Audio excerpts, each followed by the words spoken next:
The air at Paris Island was a thick, wet blanket woven from salt marsh, pine needles, and the collective sweat of 300 shouting men and one quiet woman.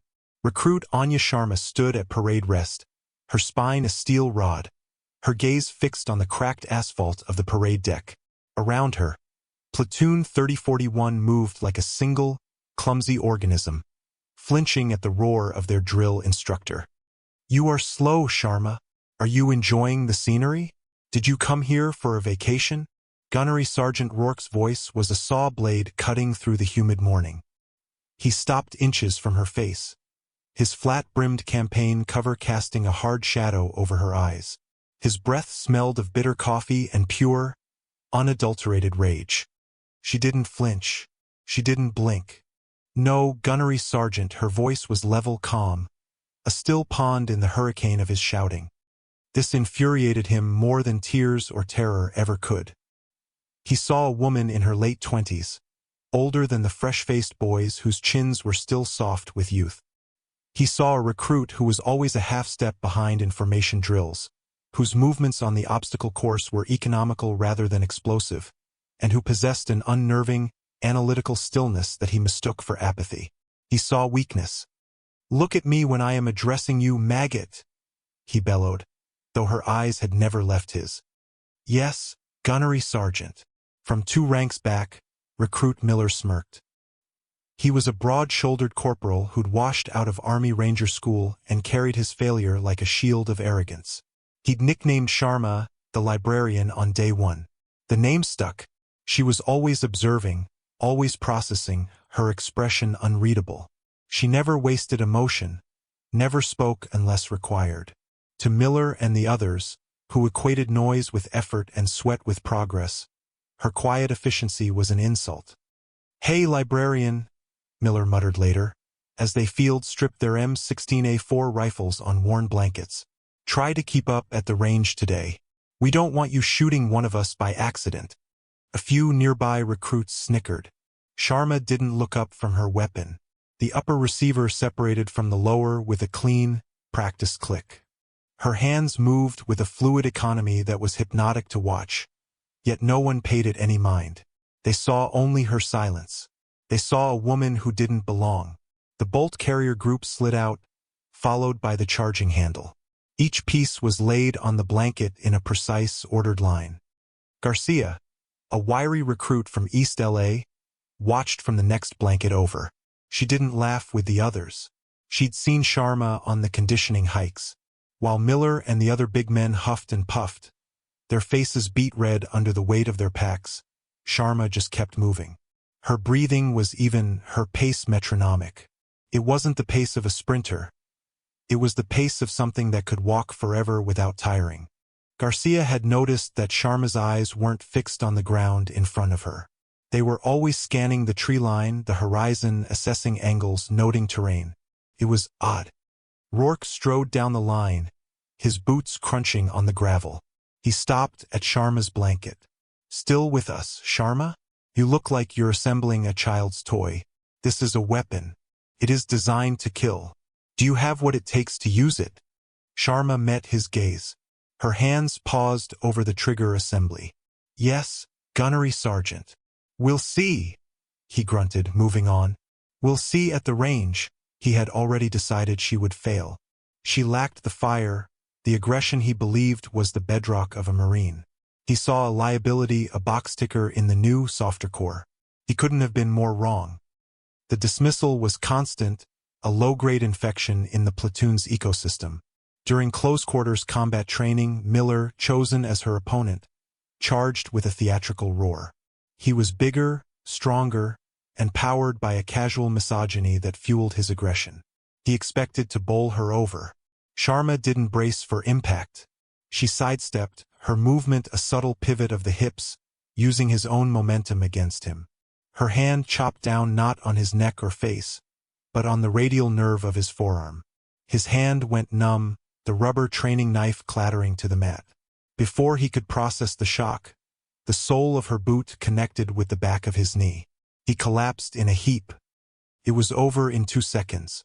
There was no wasted energy, no triumphant cry. She simply stepped back into a ready stance. The instructor, a lean sergeant with a face like cured leather, blew his whistle. "Miller, what was that? Get up." Miller, rubbing his tingling arm, glared at Sharma with pure venom. "She got lucky." The sergeant glanced at Sharma's impassive face. He saw the perfect technique, the cold precision. But he also saw Rourke's open disapproval of her. He shrugged. "Do it again. Miller. Use your head this time." They did it again. This time Miller was more cautious, circling her. He feinted high, then lunged low for a tackle. Sharma didn't try to stop the lunge. She went with it, dropping her center of gravity and hooking her arm around his head, transitioning into a flawless guillotine choke as they went to the ground. She didn't wrench or strain. She simply applied pressure, her body a perfectly calibrated machine. Miller tapped out in 5 seconds, his face turning a blotchy purple.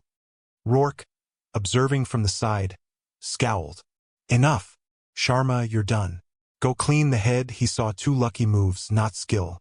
He saw a fluke, a disruption to the natural order of things where the strong and aggressive were supposed to dominate. He refused to acknowledge the evidence before him. Sending her to scrub toilets was his way of reasserting that order. Sharma nodded once.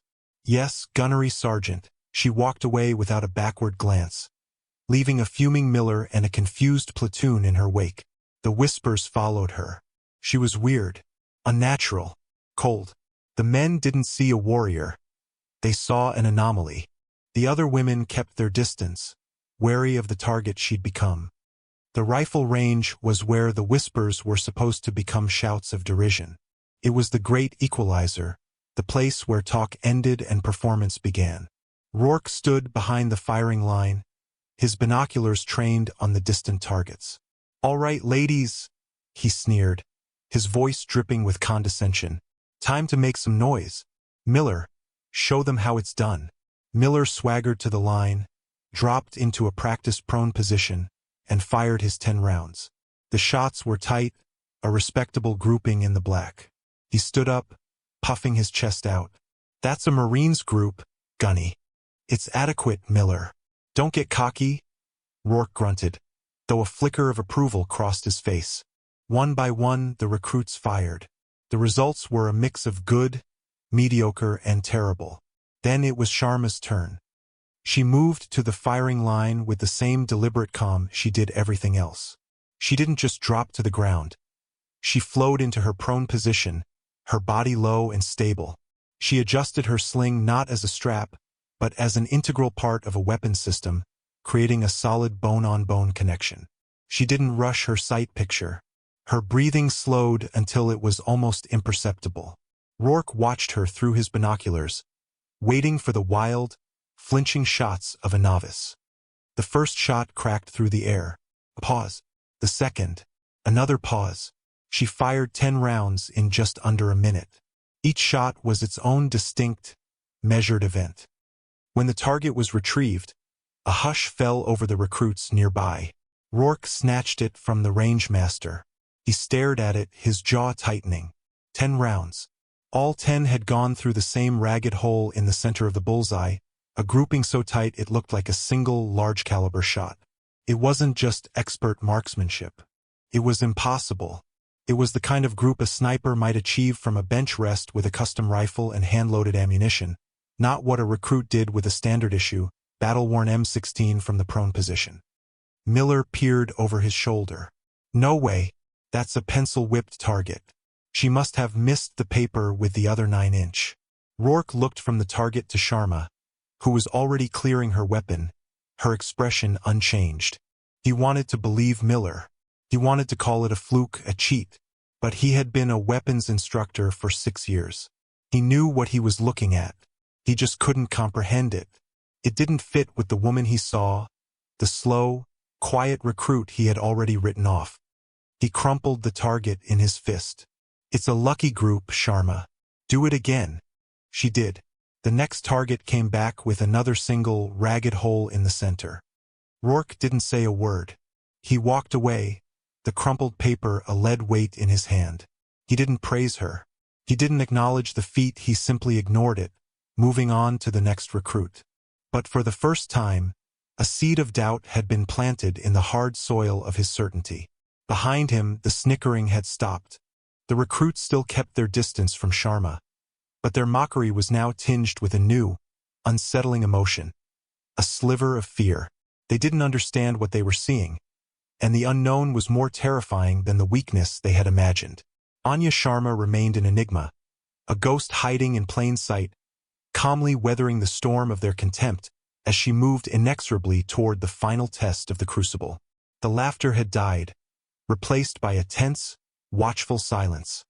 The final week of training was spent at a sprawling MOUT, military operations in urban terrain, facility deep in the swamps of Paris Island. It was a mock city of concrete blockhouses, rusted cars, and shattered windows, designed to simulate the brutal realities of urban combat. Platoon 3041 was on its final evaluation exercise, a simulated raid on a known insurgent stronghold to recover a high-value target. It was the culmination of everything they had learned. Gunnery Sergeant Rourke briefed them under the oppressive heat of the South Carolina sun. He tapped a map overlaid on a satellite image of the facility. "The target building is here," he said, pointing to a two-story structure in the center of the mock city. "Intel suggests a dozen role-players acting as hostiles, armed with Miles gear. Standard rules of engagement. You get hit, you're out. The HVT is a mannequin on the second floor. Simple snatch and grab. Miller, you have point for Alpha Team. Garcia, you have Bravo. Sharma, you're rear security with Chun." It was a deliberate slight.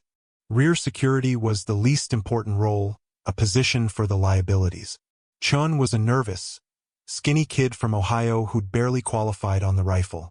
Placing Sharma with him was Rourke's final, unspoken statement on her perceived worth. Miller shot her a triumphant smirk. Anya simply nodded, her face betraying nothing. She checked her gear, her movements precise. She ensured Chen's magazine was seated correctly, earning a grateful, nervous glance. She wasn't angry. She wasn't resentful. She was simply present, her senses taking in the environment. The way the wind rustled the Spanish moss in the distant cypress trees. The smell of diesel from the transport truck. The unnatural silence of the fake city. Something felt wrong. It was a feeling she knew intimately, a cold prickle on the back of her neck that had kept her alive in places far worse than this. The exercise began. The platoon moved out, stacking up on the first building, their movements clumsy and loud. Miller, high on adrenaline and ego, kicked in the first door with a bellowed "Go, go, go!" The laser beams of the Miles gear started flashing, accompanied by the synthetic chirps and buzzes of simulated gunfire. It was a game, a loud, chaotic, but ultimately safe game.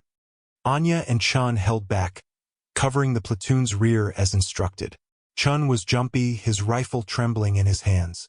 Anya stood with her back against a concrete wall, her M16 held in a low, ready position. She wasn't watching the platoon's advance. She was watching the perimeter. Her eyes scanned the rooftops of the adjacent buildings, the dark spaces between structures, the abandoned vehicles. The prickling sensation intensified. The platoon had cleared the first two buildings and was moving across an open courtyard toward the target structure. Rourke and two other instructors observed from a catwalk 100 yards away, clipboards in hand. A visiting officer, a stern-faced colonel named Vance who was there to review training protocols, stood beside them. That's when the game ended. The sound was utterly different. It wasn't the electronic chirp of the Miles gear. It was the sharp, visceral crack of a real gunshot, followed instantly by the supersonic snap of a bullet passing close overhead.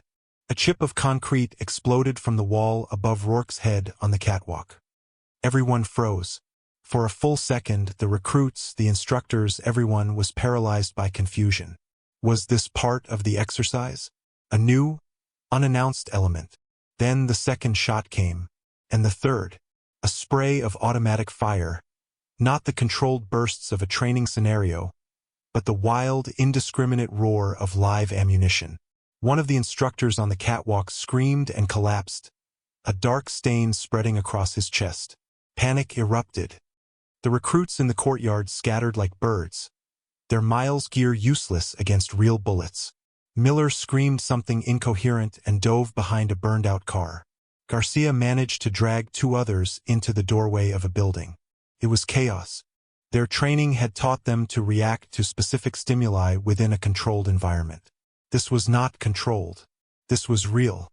Rourke, his face white with shock, dragged the wounded instructor to cover, shouting into his radio.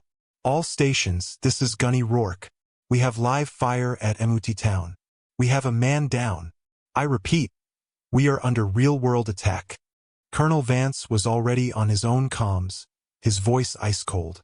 "This is Colonel Vance. I am declaring a real-world security breach at Paris Island. Lock down the base. Deploy the QRF to my position. We are taking effective fire from multiple elevated positions." Down on the ground, Anya had not frozen. The moment the first crack echoed through the air, her entire demeanor shifted. The quiet, observant recruit vanished.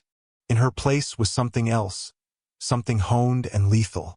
She grabbed Chun by his body armor and yanked him behind the solid corner of a concrete building before he even understood what was happening. "Stay down," she commanded. Her voice was no longer the flat monotone of a recruit. It was low, resonant, and held an absolute, unbreakable authority. Chun, terrified, could only nod, pressing himself against the concrete.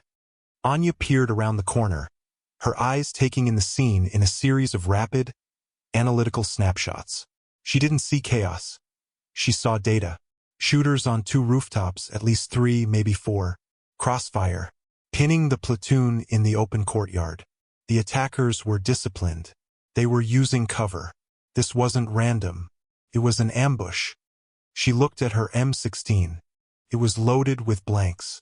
Useless. She looked at Chen's rifle. Blanks. She scanned the ground and saw one of the recruits who had been cut down in the open. His rifle lay a few feet from his body. It was a gamble. "Cover me," she said to Chun. It wasn't a request. Before he could answer, she moved. She didn't run in a straight line. She exploded from cover, her path a weaving, unpredictable sprint that made her an impossible target. She moved lower to the ground than seemed possible, each footfall precise, eating up the distance in a blur of motion.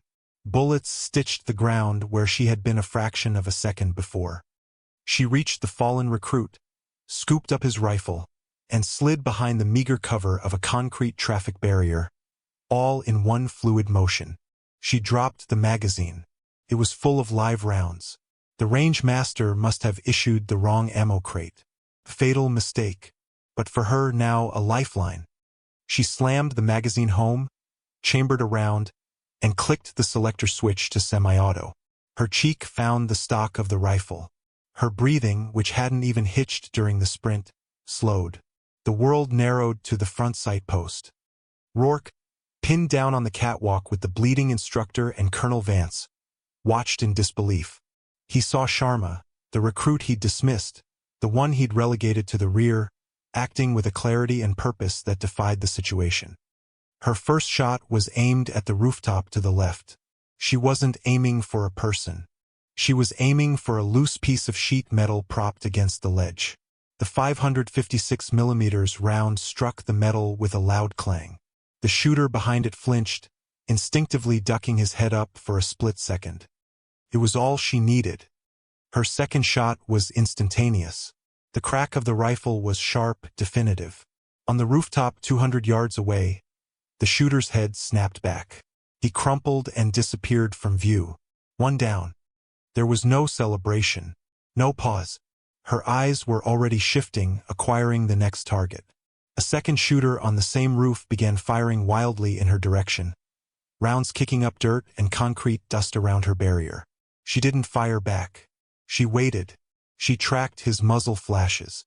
1 shot, 2 shots, 3. He was firing from a fixed position. Fatal error. She rose just enough to get a clear line of sight, her movements minimal and controlled. She exhaled. The rifle cracked again. The wild firing from the roof stopped. 2 down. In the courtyard, Miller was huddled behind the car, paralyzed with fear. Garcia was trying to organize the few recruits with her, but they were pinned down, terrified. They all saw what Sharma was doing. They couldn't process it. The librarian, the slow, awkward woman, was fighting back with the terrifying competence of a seasoned professional. The remaining attackers, now realizing they were facing more than panicked recruits, concentrated their fire on her position. Bullets whined and ricocheted off the concrete barrier, showering her with stone fragments. She was unperturbed. She had been in worse. She pressed herself lower, using the impacts to pinpoint their exact locations. One on the opposite roof. At least one more on the ground level, moving between buildings. She knew she couldn't stay there. She was a fixed target. She needed to move. She needed to change the geometry of the fight. She looked over at Chen, who was staring at her, his eyes wide with a mixture of terror and awe. "Chen," she said, her voice cutting through his fear. "When I move, lay down suppressive fire on that far window. Aim for the window, not what's in it. Just the window. Can you do that?" He fumbled with his rifle, remembering it was full of blanks. I have blanks, Sharma." Anya didn't miss a beat. "They don't know that. The noise is what matters. Do it." Her certainty was contagious. He nodded, a flicker of resolve in his eyes. He swapped his magazine for another one full of blanks. "Now," she commanded. Chun scrambled to the edge of the corner and fired his rifle on full auto. The roar of the blanks was deafening, indistinguishable from live fire at a distance. The shooter in the window ducked back. In that instant, Anya was moving again. She ran, not away from the fight, but directly into it, sprinting across the open ground toward the building where Garcia and the others were pinned down. She moved with an animal grace, a predator closing the distance. She reached the doorway and slid inside as another burst of automatic fire tore through the air where she had just been. Garcia and the other two recruits stared at her as if she were an apparition. Her face was calm, her eyes hard and bright. "What's your status?" she asked, her voice clipped professional. "We're pinned," Garcia stammered. "Miller and the rest are stuck in the courtyard. Rourke is on the catwalk. 2 instructors are down." Anya nodded, processing. "How much ammo?" "Just what we're carrying. Live rounds. We grabbed them from the casualties." "Give it to me," Anya said. Not a request. An order. They complied without hesitation, handing over their magazines. The platoon's command structure had dissolved. A new one had just been forged in the crucible of live fire, and its leader was the woman they had all laughed at. She now had a full combat load. "Listen to me," Anya said, her voice low and urgent, pulling them into a tight circle. "They have the high ground and they have us pinned. We can't stay here. We're going to flank them. We go out the back, circle around through that alley, and take them from the side. They won't expect it. They think we're just recruits. They think we're trapped." She looked at each of them, her gaze locking onto theirs. "They're wrong." The crisis had stripped away the artifice of boot camp. Rank, reputation, and Rourke's derision were meaningless concepts now. All that mattered was survival, and in that moment, the quiet woman they called the librarian was the only thing standing between Platoon 3041 and a massacre. Anya moved to the rear of the building. The door was locked. Without a word, she raised her rifle and fired 2 precise shots into the lock mechanism, then kicked the splintered wood open. The noise was deafening in the confined space. "Move!" she hissed, pushing Garcia and the others through the opening into a narrow, trash-filled alley. She followed them out, her rifle up, scanning the rooftops and windows. The alley offered cover, a concealed path that ran parallel to the main courtyard. The sounds of gunfire were slightly muffled here, a deadly rhythm section to the frantic beat of their hearts. "They still think we're pinned in the front," Anya said, her voice a low whisper. "They're focused on the courtyard and the catwalk. That's our advantage." She pointed to the end of the alley, which opened up near the base of the building where the remaining rooftop shooter was positioned. "Garcia, you have the best eyes. When we get to the end, I need you to spot for me. The others watch our backs." Anything that moves that isn't one of us, you call it out. Clear? They all nodded, their fear now tempered by the sheer force of her competence. She wasn't just giving orders. She was creating a plan, controlling the chaos. They moved down the alley, their boots crunching on broken glass. Anya led the way, hugging the wall, her M16 a natural extension of her body. Every few feet, she would pause, listening, her head tilted slightly. She was hunting. When they reached the end of the alley, she held up a fist. The group halted. She peered cautiously around the corner. The main courtyard was a kill zone. 2 more recruits lay still on the asphalt. Miller was still pressed against the wrecked car, firing blindly over the hood. From their new angle, they could see the shooter on the roof. He was leaning over the ledge, firing down at Miller's position, confident and exposed. Anya pulled back. She looked at Garcia. See him? Garcia nodded, her face pale but determined. Yeah, top of the brick building. Black vest. I'm going to take him, Anya said simply. When I do, the one on the ground is going to react. He'll either run or try to find a new position. We need to be ready for that. She turned to the other 2 recruits. Stay here. Cover this alley entrance. Do not fire unless you are fired upon. Garcia, you're with me. She didn't wait for confirmation. She moved to the corner, dropped to one knee, and used the edge of the building as a brace. It wasn't a perfect shooting position, but it was stable. She settled the rifle but into the pocket of her shoulder. Her breathing became shallow, controlled. She was a statue of lethal intent. Up on the catwalk, Colonel Vance had a clear view of the scene through his binoculars. He'd seen her sprint for the rifle. He'd seen her take out the first 2 shooters with impossible shots. Now he watched as she set up at the alley corner. He saw the way she held the weapon, the economy of her motion, the absolute lack of panic. It was achingly familiar. He'd seen soldiers like that before, but they were not recruits. They were ghosts, operators from units that didn't officially exist. Gunny, Vance said, his voice tight, never taking the binoculars from his eyes. Who is that recruit? Rourke, who was applying pressure to the wounded instructor's chest, grunted, Sharma, sir. Anya Sharma. She's a problem recruit. Slow. Insubordinate, the words sounded like ash in his mouth. He was watching the same scene unfold, his entire worldview crumbling with every controlled action she took. Anya exhaled slowly. The rifle bucked against her shoulder. The sound of the shot was almost lost in the ongoing chaos. On the roof, the man in the black vest stiffened, a puppet with its strings cut. He toppled forward, his own rifle clattering down to the street below. 3 down. The effect was immediate. The suppressing fire on the courtyard ceased. The 4th attacker, who had been positioned behind a concrete planter on the ground floor, realized his overwatch was gone. He panicked. He broke cover, making a mad dash for the main target building. There! Garcia yelled, pointing. Anya didn't need the prompt. She had already acquired him. He was running, a difficult moving target. She didn't lead him like a marksman would. She tracked him, fired a 3-round burst not at him, but at the ground just in front of his feet. The bullets kicked up a spray of dirt and concrete chips. He flinched and stumbled, his stride broken for a critical half-second. In that moment, she adjusted her aim. A single, clean shot. The man went down hard, skidding across the asphalt. For down. A sudden, ringing silence descended on the MOUT facility. The only sounds were the distant wail of sirens from the main base, the wind, and the ragged, panicked breathing of the surviving recruits. Miller slowly peered over the hood of the car. He saw the 4 bodies of the attackers.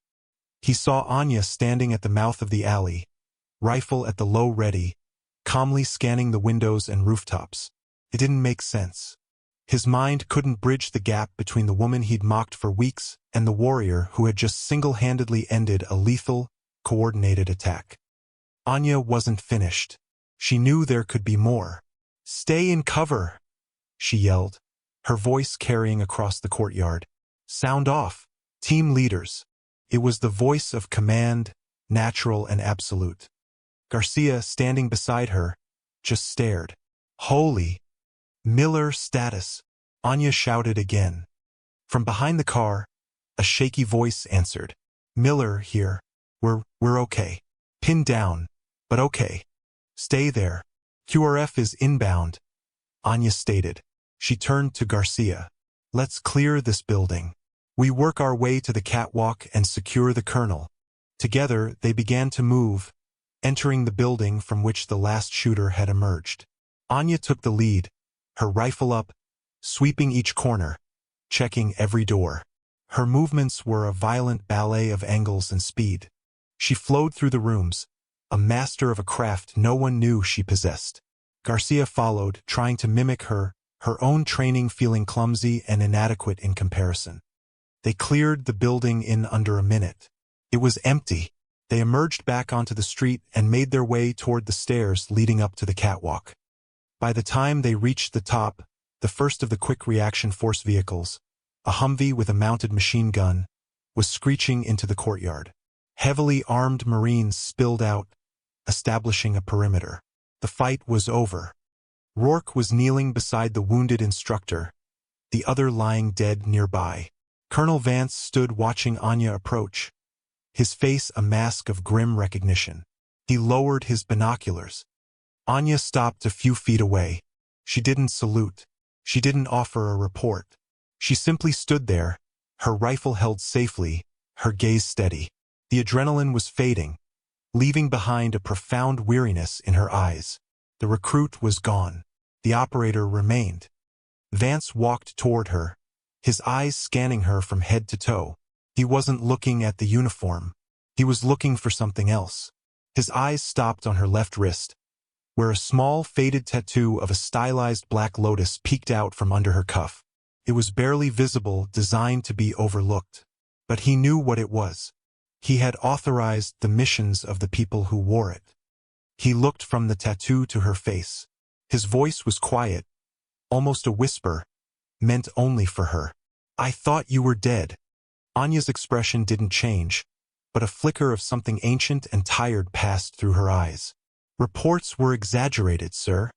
Vance's gaze was intense. The Damascus station went dark. The whole network collapsed. We wrote everyone off. He shook his head slightly, a gesture of profound disbelief. What are you doing here, Callie? The name hung in the air between them, electric and heavy. Callie. A name whispered in classified briefings and after-action reports that were destined to be burned. A name synonymous with ghost operations in the world's most dangerous places. A name that carried with it a body count that no one ever dared to officially record, but that intelligence analysts estimated was well into the triple digits. Gunnery Sergeant Rourke, still kneeling on the deck, heard the name. His head snapped up. His blood ran cold. He knew the stories. Every senior NCO in the special operations community knew the stories. Callie was a myth, a legend from the shadows, an operative from a unit so secret it was only referred to in acronyms within other acronyms. An assassin. A ghost who had supposedly died in Syria 3 years ago. He looked at Recruit Sharma. The slow, quiet, problematic recruit. The woman with the impossible rifle groupings. The woman who had moved through a firefight like it was her natural habitat. And he finally, truly understood. He hadn't been looking at a recruit.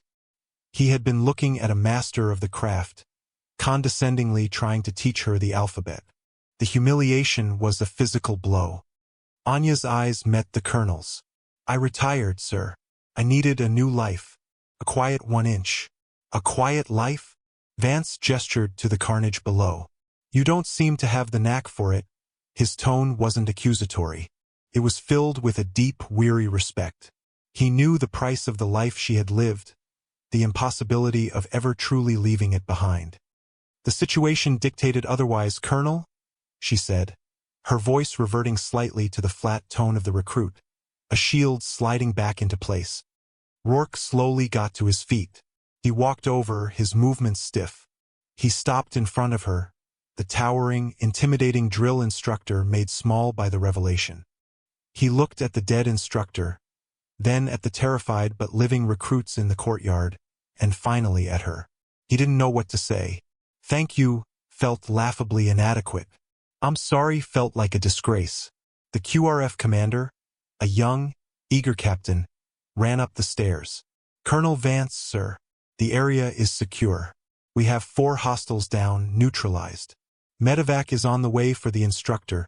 He glanced at Anya, dismissing her as just another recruit in the way. We'll get these recruits out of here and... This recruit? Colonel Vance cut him off, his voice like chips of ice. Just save the lives of every person in this training area, Captain, including mine. She is to be treated with the utmost respect. Is that clear? The captain blinked, confused, but snapped to attention. Sir, yes, sir. Vance turned back to Anya. Your cover is blown, you know that. This incident will have reports. Your name will be on them. People will start asking questions. I know, sir, she said quietly. What do you want to do? He asked. It was a genuine question. He was no longer her superior officer in any traditional sense. He was speaking to a legend. Anya looked out over the mock city, at the recruits being herded into groups by the QRF. She saw Chun, who gave her a shaky, reverent thumbs up. She saw Garcia, who simply watched her with wide, knowing eyes. She saw Miller, who couldn't meet her gaze, his face a mixture of shame and terror.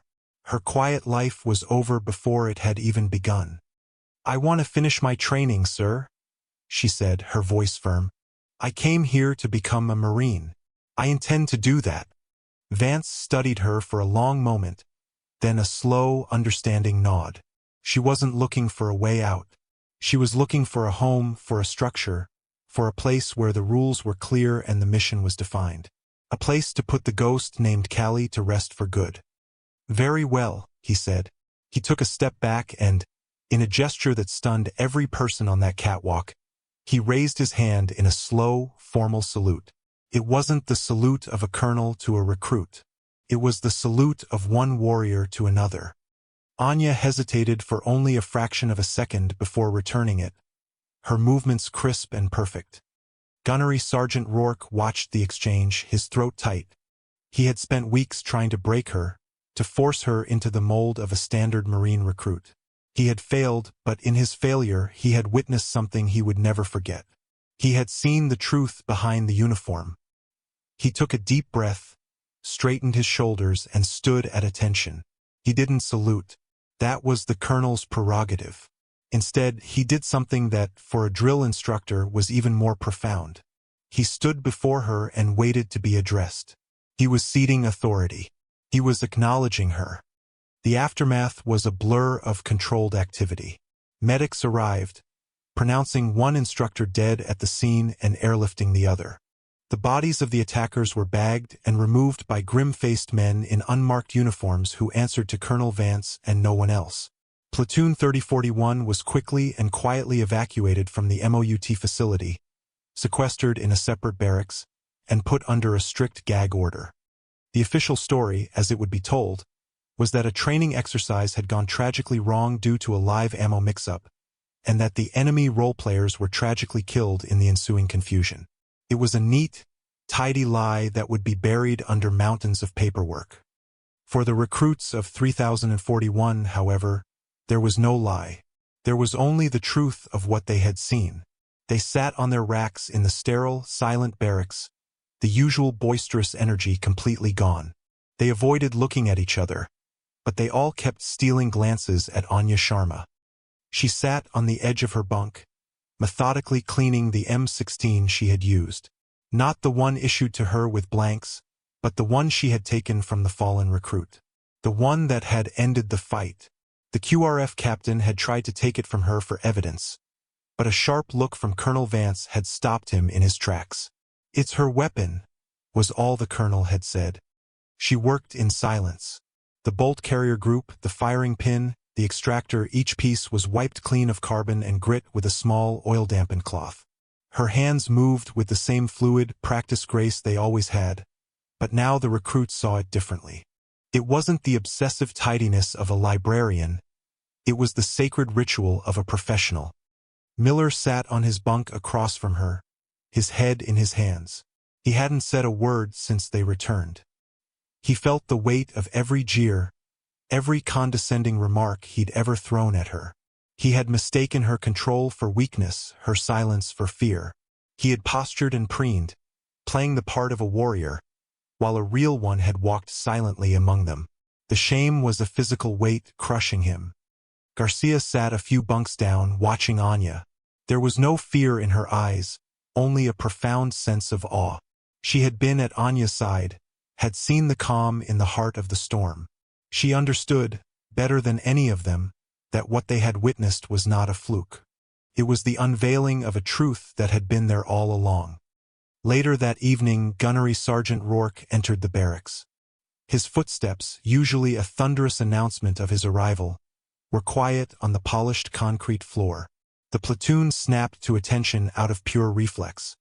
"At ease," he said, his voice quiet, stripped of its usual ferocity. He walked down the center aisle and stopped in front of Sharma's bunk. She remained seated, still cleaning the rifle's trigger assembly with a dental pick. She didn't look up. Rourke stood there for a full minute, the silence stretching uncomfortably. The entire platoon held its breath. They expected him to finally unleash the tirade he'd been holding back, to punish her for shattering his authority, for making him look like a fool. Instead, he cleared his throat. "Sharma." She paused her work, looking up at him. Her eyes were clear, her expression neutral. "The rifle qualification course," Rourke began, his voice raspy. "The day you shot those groups," he struggled with the words. "I thought it was a fluke. I was wrong." He took a deep breath, the admission costing him a piece of his pride, a piece he willingly surrendered. "I have never seen a finer display of marksmanship in my 20 years in the Corps. From anyone." He wasn't just complimenting her. He was apologizing. It was the only way he knew how. Anya simply nodded once, accepting the statement. She didn't say thank you. She didn't say anything. The moment didn't require words. Rourke looked down at the weapon in her hands. "Colonel Vance has expedited your security clearance. Officially, you're just another recruit. Unofficially," he trailed off, shaking his head, "you will graduate with this platoon. You have earned it." He turned to leave, but paused at the door. He looked back, not just at Sharma, but at all of them. "What happened today, you will not speak of it. Ever. To anyone." The recruits of Platoon 3041 were the victims of a tragic accident. They were saved by the quick, decisive actions of their fellow recruits. That is the story. That is the only story. His gaze settled on Sharma one last time. A flicker of something, respect, awe, perhaps even fear, crossed his face before he turned and walked out, closing the door softly behind him. The spell was broken. The recruits began to breathe again. Later, long after lights out, the barracks was dark and quiet. The only sound was the hum of the ventilation system and the rhythmic breathing of sleeping men. Anya Sharma lay on her rack, staring at the metal springs of the bunk above her. Sleep did not come. It rarely did. In the quiet darkness, the faces of the men she had killed today joined the legion of others that resided in her memory. They were not the first. They would not be the last. She had come here seeking anonymity, a place to bury Callie under the rigid structure of the Marine Corps. She had wanted to be just another uniform, another number. But the past was not a ghost that could be exorcised so easily. It was a part of her, woven into her muscle memory, her instincts, her very soul. A floorboard creaked nearby. She didn't move, but her entire body went on alert. She tracked the soft footsteps as they approached her bunk. They stopped. "Sharma." It was Miller's voice, a choked whisper in the dark. She remained silent, waiting. I saw what you did," he stammered. "Back there. I was scared. I froze." "You didn't," he swallowed hard. "Everything I said to you, calling you librarian, grandma, I was an idiot. I'm sorry." The apology hung in the darkness, raw and genuine. Anya turned her head on her pillow to look at his silhouette standing beside her bunk. "Forget it, Miller," she said, her voice soft. "We're all just recruits here. She was giving him an out.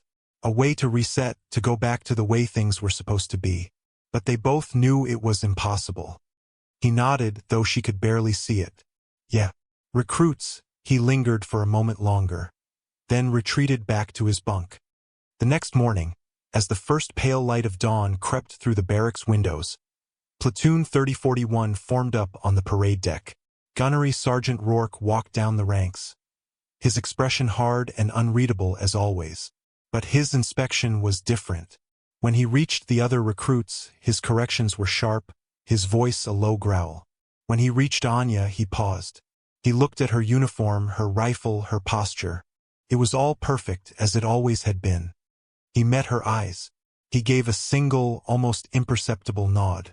It was a gesture of pure, unadulterated respect. The final wall of his dismissal had crumbled, leaving only the hard-won admiration of a career Marine for a true warrior. Anya nodded back, just as subtly. The platoon began their morning run, their boots pounding the asphalt in unison.